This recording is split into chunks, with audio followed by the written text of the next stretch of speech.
What's up YouTube? Clatham's here. Today we will be sculpting Crypto from Apex Legends. So I got some feedback on my last video, and what most people were asking for was somewhat of a voiceover explaining what was going on in the scene. So I don't know if I'm going to be explaining every detail, but I was thinking about maybe researching the lore behind the character I'm sculpting so that I can tell you guys a story behind the character. Anyway, let me know what you think. I would love to hear you guys' feedback. So I kind of forgot to push record for the boots, so unfortunately you won't get to see the making of the boots, but it's the only part I forgot to record, I promise.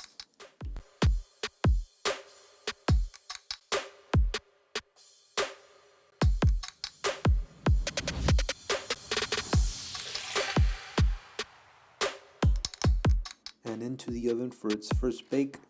You'll notice that I bake my work a lot. I would rather, put it in 15 minutes at a time than to ruin the work I've done so far. And with what kind of work I'm doing, you see all those little details, and I'm a klutz.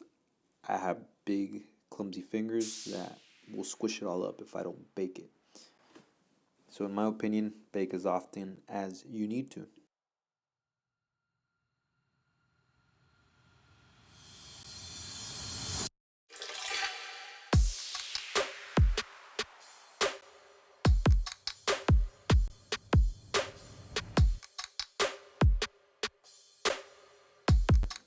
You'll see me putting a lot of these belts on. Just the way I make these is simply roll some clay through my pasta maker on a thinness level 1 or 2, and then I literally just get my X-Acto knife and cut them out, and voila, you have belts.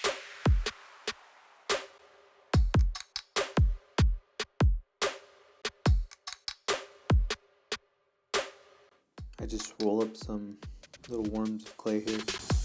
Put them right here. I put in some wire because these tubes were a lot thinner, and I throw it in for another bake, and that way I don't mess all these details up while putting in the wires that are meant to be the tubing.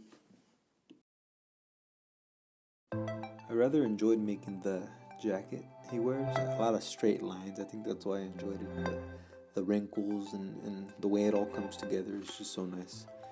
So I hope you enjoy watching it.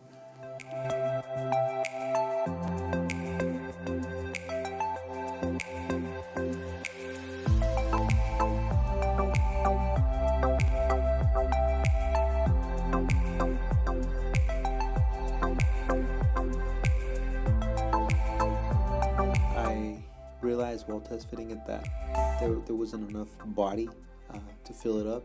So the jacket looked, flat. So I'm adding a lot of clay to give it volume, but also to support the jacket. Sculpey isn't the strongest of materials, and it tends to be brittle. I actually ended up breaking it while working on it. Several times I ended up super gluing it, but one thing you gotta learn is that things break, things can get fixed.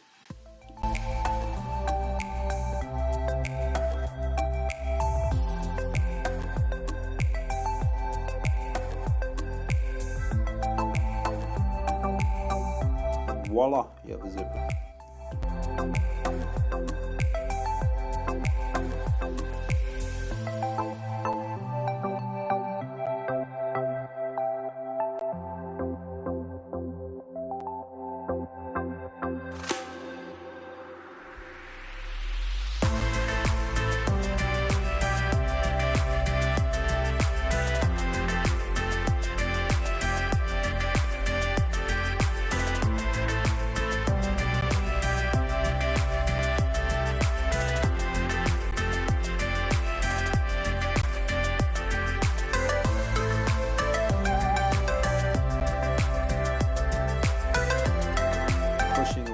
Clay softener here. I don't show it every time, but every single time before baking I brush it with some clay softener to remove fingerprints. so that the final work looks a lot better.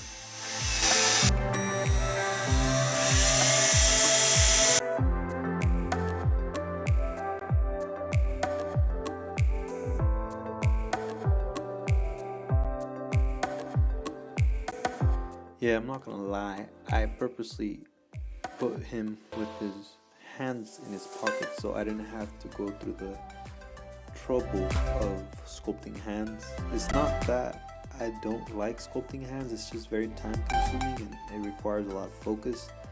So if I can avoid it, I will.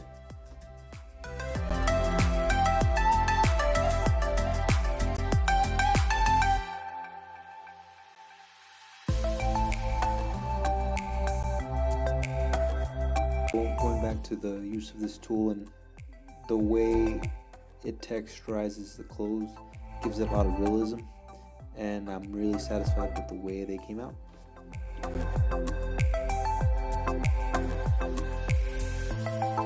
Whenever I attach a piece that is not going to be blended into the surface, I use bacon bond so that I don't have to worry about it falling apart after it's done baking, which I used to have a horrible time with until I discovered bacon bond.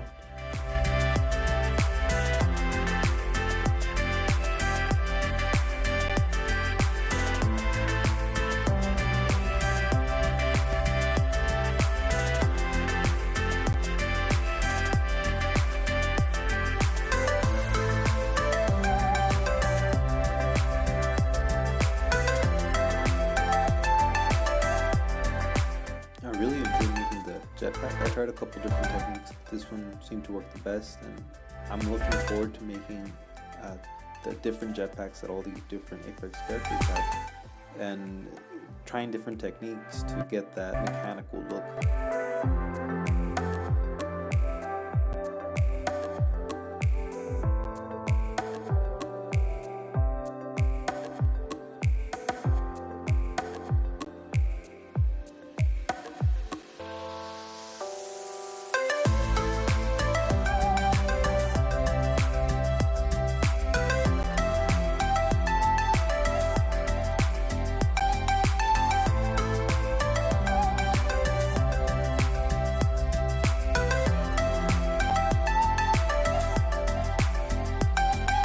Brush I used to soften the clay or to smooth the clay, I actually got from my wife. It's one of her makeup brushes that she wasn't using anymore.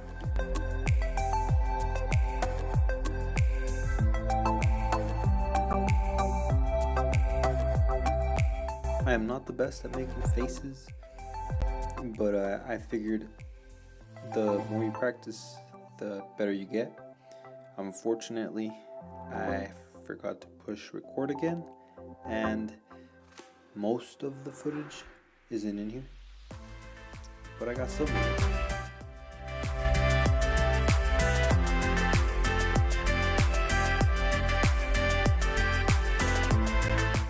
This is actually my first time making hair, so I don't think I did too bad.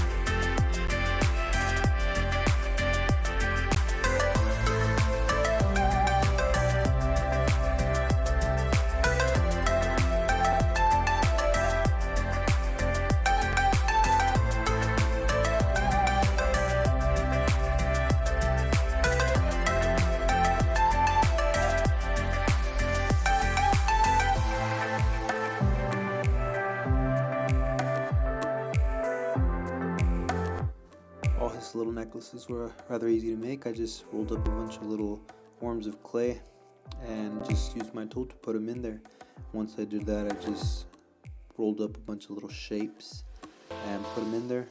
I didn't worry too much about specific details since I figured they're so small and they'll be painted with the acrylic paint, which will give them that pop.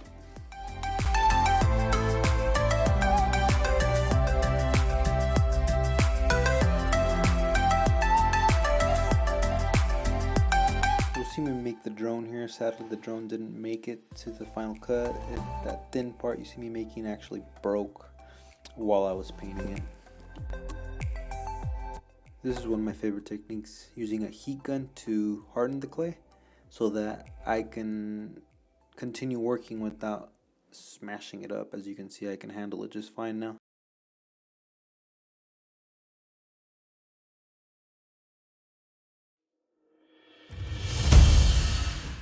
I don't have too much to say about the painting. I'm a novice painter. I'm still learning. I've gotten a lot better. I've learned a couple techniques which I use on here, such as dry brushing, putting lighter colors on the areas that stick out more. I don't do too much of that in this sculpture, but I do plan on incorporating it into my future sculpts.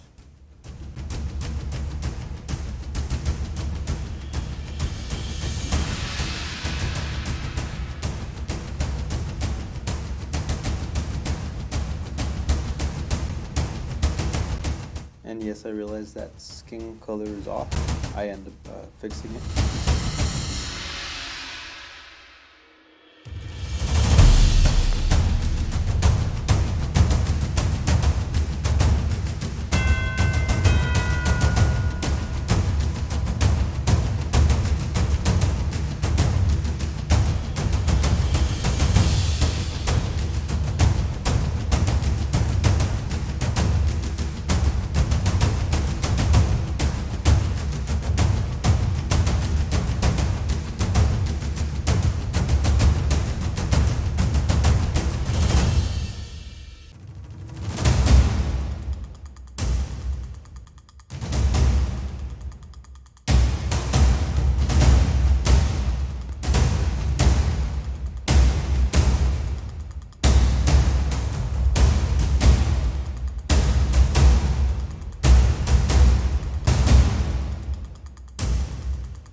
On the boots, I actually end up using a darker shade and going through and shading the deeper parts of the boots, and I really like the way it turned out, so I'll probably be doing more shading on my future sculptures.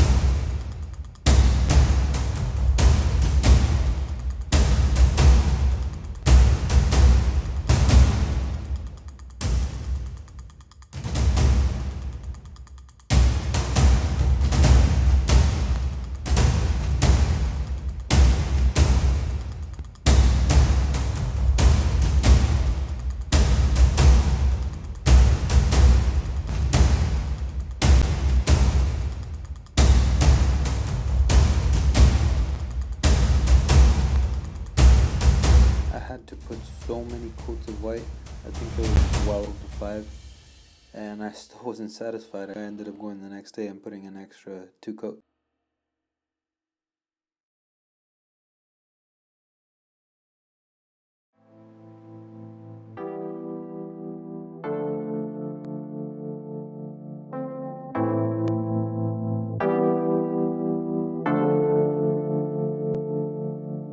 Same thing with this green color. It's a cheap brand, and I ended up having to put like 4 coats of it to get rid of that translucency.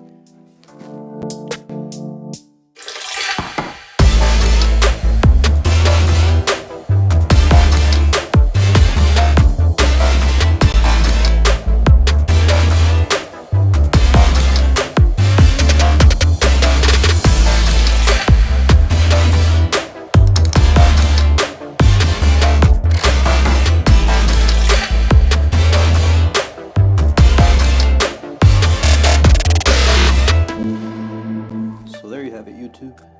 Sculpting of crypto. Please like, subscribe, share the video if you liked it. I'm gonna keep making more, and I'm gonna keep them coming.